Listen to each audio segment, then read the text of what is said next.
রাধে রাধে বন্ধুরা, কেমন আছেন সবাই? আশা করছি ঈশ্বরের অসীম কৃপায় সবাই খুব ভালো আছেন। আমিও খুব ভালো আছি। আজ একটা গল্প আমার একদম মন ছুঁয়ে গেল, তো ভাবলাম শেয়ার করি। আপনাদের কেমন লাগলো বলবেন। তো চলুন গল্পে ঢুকি। একদম বলছি, ভগবানকে যদি ভালোবাসা যায় তাহলে অধর্মটাও ধর্ম হয়ে যায়। কিভাবে হয় শুনুন, গল্পটা বলি। এক বুড়িমা ছিলেন। তার ছেলে মেয়ে তিন কুলে পৃথিবীতে কেউ ছিল না। বুড়িমা একাই থাকতেন। তার একটি গরু ছিল। গরুতে যা দুধ দিত সেই দুধ বিক্রি করেই বুড়ির পেট চলত। বুড়ি কিচ্ছু করতো না, কিন্তু একটা কাজ প্রতিদিন করত। গরুতে যে দুধটা দিত 4 গ্লাস দুধ হতো।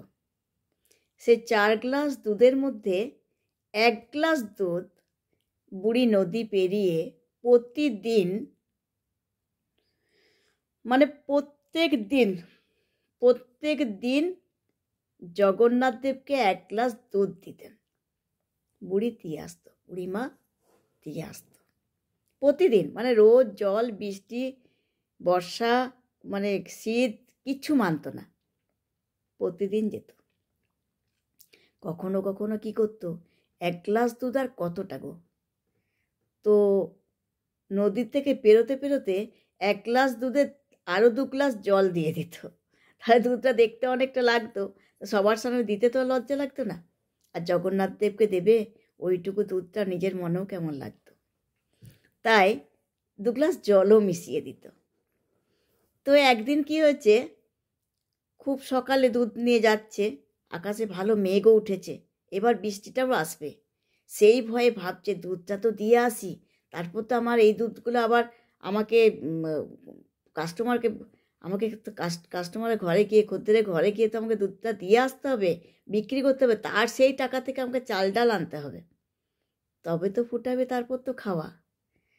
তো কিন্তু জগন্নাথ দেবকে দুধটা না দিলে সেই কি করে এই দুধটা বিক্রি করে নিজের জন্য আনে বলুন তো। তো যেতে যেতে দেখেনি ভালো করে, 2 গ্লাস জল নদী থেকে তুলে যখন দুধের মধ্যে মিশিয়েছে, ওর সাথে একটা মাছ চলে গেছে, জ্যান্ত মাছ, বুঝলেন। তো গিয়ে বলছে পূজারীকে, বলছে পূজারী তাড়াতাড়ি জগন্নাথ দেবের পাত্রটা দাও, কারণ আকাশে খুব মেঘ উঠেছে, বৃষ্টি আসবে, আমাকে বাড়ি ফিরতে হবে, তো তাড়াতাড়ি পাত্রটা দাও। তো যখন পাত্রটা দিয়েছে, এই দুধটা ঢালছে, তখন দেখে মাছ নড়ছে। পূজারী তো রেগে খাপ্পা, তুমি জগন্নাথ দেবের দুধের মধ্যে মাছ মিশিয়ে দিয়েছ, তুমি জগন্নাথ দেবকে প্রসাদ দিচ্ছ মাছ, বেরো এখান থেকে।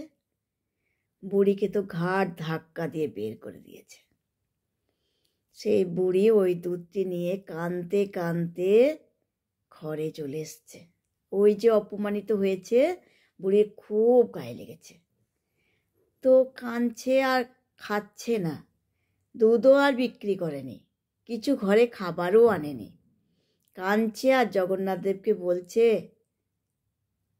তুমি আমাকে একটু দেখিয়ে দিলে না, মাছটা যে চলে গেল আমি তো দেখিনি, বৃষ্টির জন্য তাড়াহুড়ো করছিলাম, তো আমাকে এত অপমানিত হতে হলো, এত অপমান আমাকে করলো ওরা, তুমি কি দেখলে না ঠাকুর, তুমি কি একটু কিছু করতে পারলে না। তো কাঁদছে আর উপর হয়ে শুয়ে আছে, খায়ও নি, কিচ্ছু না। 3 দিন ধরে বুড়ি শুয়ে আছে। জগন্নাথ দেব, রাত্রি হয়েছে, জগন্নাথ দেব নিজে একজন ব্রাহ্মণ সেজে ভক্তের কান্না ভগবান সহ্য করতে পারে না গো, ভগবান খুব দয়ালু। তো একজন ব্রাহ্মণের রূপ ধরে জগন্নাথ দেব এসছেন। হ্যাঁ মা, আমি 3 দিন ধরে কিছু খেতে পাইনি, আমাকে একটু কিছু খেতে দেবে। বুড়িমা বলছে, আমি তোমাকে কি খেতে দেবো বাবা, আমার ঘরেও তো কিছু নাই। আচ্ছা, তোমার ঘরে কি দুধ নাই? একটু দুধই দিতে না হয়। কিছু খেতাম না, একটু দুধ খেতাম। হ্যাঁ বাবা, দুধ তো আছে, একটা দুধ তো আমি ফেরতই নিয়ে এসেছি। তাকে ঘটনাটা খুলে বলে, জগন্নাথ দেবকে আমি দুধ দিই, তো সে জগন্নাথ দেবকে দিতে গিয়ে নদী থেকে মাঝে মাঝে জলও দিয়ে দিই। কারণ হচ্ছে যখন দুধটা নিয়ে যায়, 1 গ্লাস দুধ আর কতটুকু, মানুষ বলবে না জগন্নাথ দেবকে এইটুকু দুধ দেয়, তাই একটু জল মিশিয়ে দিই। আর জগন্নাথ দেবকেও যখন দেয়, জগন্নাথ দেবও ভাবে দুধটা যখন দিচ্ছিস তখন সেটা পিওরটাই দে বাবা, কেন বাবা জল মিশিয়ে দিচ্ছিস। তো যাই হোক, ভক্ত যা দেয় ভগবান আনন্দ করে নেয়। ভক্ত ভালোবাসলে ভগবান 1 গুণ ভালোবাসলে ভগবান 100 গুণ ভালোবাসে। তো ভক্তের এই কষ্টটা উনি আর সহ্য করতে পারলেন না, এলেন, বললো আমাকে একটু দুধ দাও না।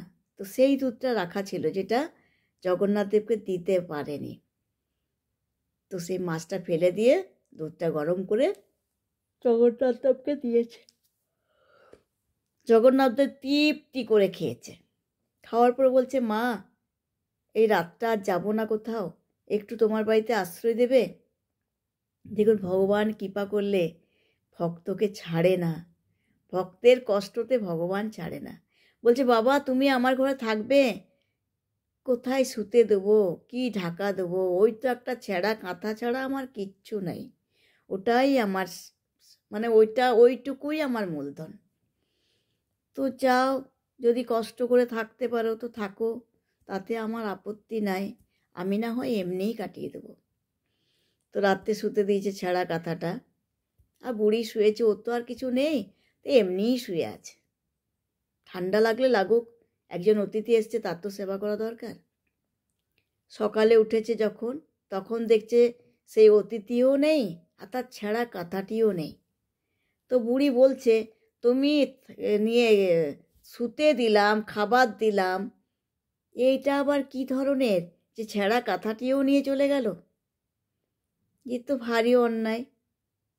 তখন দেখছে তার গায়ে তার গায়ে দেখছে দামি শাল জড়ানো।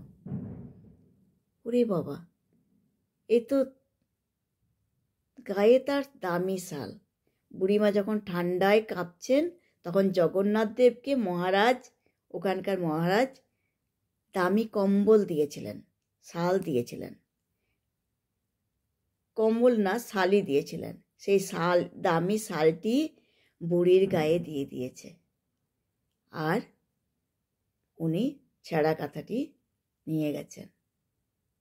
তো ব্রাহ্মণ সকালে দেখছে, ঘরে এসছে, বলছে, না বুড়িমাই বলছেন যে আমার গায়ে এত দামি শালটা, এই শাল তো আমি জগন্নাথ দেবের গায়ে দেখেছিলাম।